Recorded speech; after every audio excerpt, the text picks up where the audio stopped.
In this tutorial, we will see 3 examples showing the Premiere to After Effects workflow with 3 of our plugins.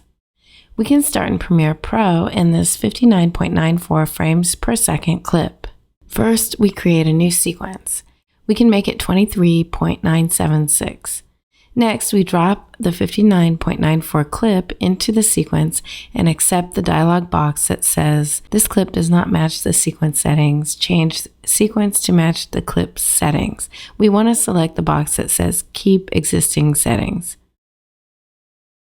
Next, we can frame advance through the clip and see that we're skipping frames. We select the clip and right mouse click, select Replace with After Effects Composition. Next, in After Effects, we can add Twixtor and change the input to 59.94. We can jump back into Premiere now, and if we advance frames, we can see that now we interpolate frames instead of skipping them. If we go back to After Effects and Twixtor, we can change the speed to 40%. If we go back to Premiere now, we can frame advance and we'll see every frame as the counter indicates.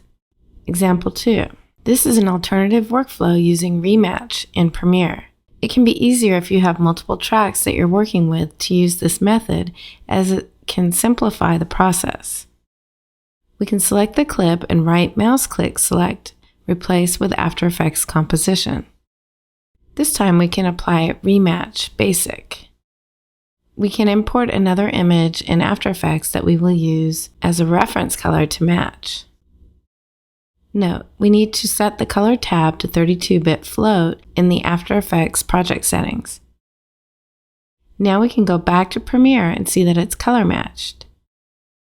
Example 3. This time we can make our project in AE from scratch. We have After Effects and Premiere open, and we add Relens to lat long to our clip and open the spherical stabilizer. We just select the track button to stabilize our clip.